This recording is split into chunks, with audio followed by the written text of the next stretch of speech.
Hello everyone, welcome to keep learning by Swapnil. आइए question देखते हैं। 2020 में पीवाई क्यू आया है। अ spring mass system, mass m, spring constant k and the natural length l resist the equilibrium on a horizontal disk. Rest in equilibrium on a horizontal disk. The free end of the spring is fixed at the center of the disk. If the disk together with the spring mass system rotate above it and above its axis with an angular velocity omega, k is very greater than m omega square, the relative change in the length of the spring is best given by the option. ठीक है, यहाँ पे कुछ option है। सो ठीक है, हम यहाँ पे सीधा वैल्यू को फाइंड करेंगे ताकि आप, अगर आपके पास एक क्वेश्चन है तो आप ऑप्शन को टिक कर सकते हैं। सो एक डिस्क है कुछ ऐसे, यहाँ पे क्या, एक फिक्स सेंटर पे, सो हम डायग्राम लेंगे सब यहाँ पे। ओके, सो ये रही हमारी डिस्क, सेंटर से कनेक्टेड है हमारी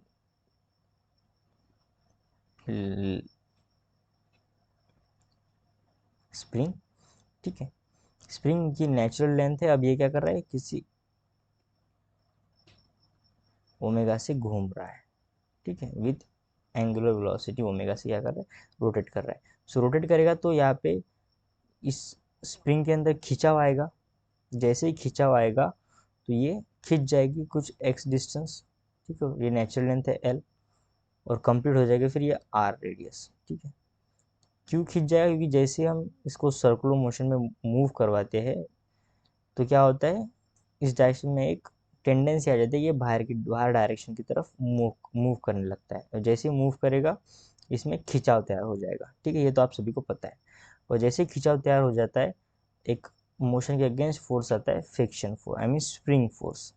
अब ये स्प्रिंग फोर्स का काम क्या है कि स्प्रिंग फोर्स क्या करेगा, सेंट्रीपिटल फोर्स प्रोवाइड करेगा ताकि ये चेन क्या है, centripetal I mean circular motion कर सके।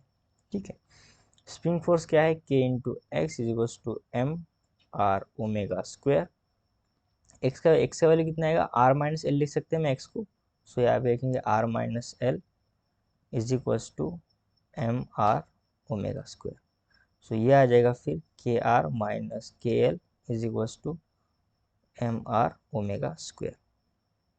ठीक है, so K R minus M R omega square is equals to K L. Just मैंने राइट की साइड की इक्वेशन को लेफ्ट साइड भेजा, लेफ्ट को राइट भेजा। ठीक है, यहाँ से आर कॉमन आ जाएगा तो आ जाएगा K minus M omega square is equals to K L.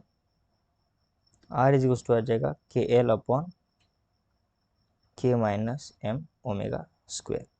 अब रिलेटिव चेंज को चेंज किसे कहा जाता है, ठीक है, नेक्स्ट स्लाइड में देखते हैं। रिलेटिव चेंज होता है final change minus initial upon initial, इसे कहा जाता है रिलेटिव चेंज। अगर परसेंटेज में पूछा है तो इसको जस्ट 100 से मल्टीप्लाई कर दो। सो जो आर का वैल्यू है वो कितना आया है, के एल अपॉन, ठीक है, so K L upon K minus M omega square, length as it is, नीचे भी लेंथ एज इट इज। तो ये आ जाएगा K L minus K L plus L M omega square upon L into K minus M omega square. So K L cancel out हो जाएगा, L L भी चला जाएगा, यह आ जाएगा M omega square upon K minus M omega square. ठीक है, अब क्वेश्चन में गिवन है जो के का वैल्यू वो बहुत ही बड़ा है एम ओमेगा स्क्वायर से, तो मैं यहाँ से एम ओमेगा स्क्वायर को निग्लेक्ट कर सकता हूँ। So M omega square by K, यहाँ पे कंडीशन लेंगे K is very greater than M omega square. So ये हो जाएगा हमारा right answer. So I hope आपको वीडियो सोल्यूशन अच्छा लगा होगा। वीडियो सोल्यूशन अच्छा लगा तो चैनल को सब्सक्राइब कर दीजिए, वीडियो को लाइक कर दीजिए। मिलते हैं नेक्स्ट वीडियो सोल्यूशन में। कीप लर्निंग विद स्वप्निल के साथ।